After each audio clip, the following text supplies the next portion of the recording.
How have you seen the exercise of giving out to the newly ghetto? How has the exercise been, according to you? How has the exercise of giving been? To the other people, yeah, that is because I give them education in school. I pay them school fees so that they can go in school. That I do it outside from the ghetto. I have a family there with 8 kids.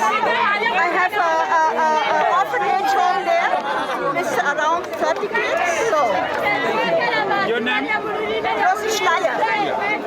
Thank you.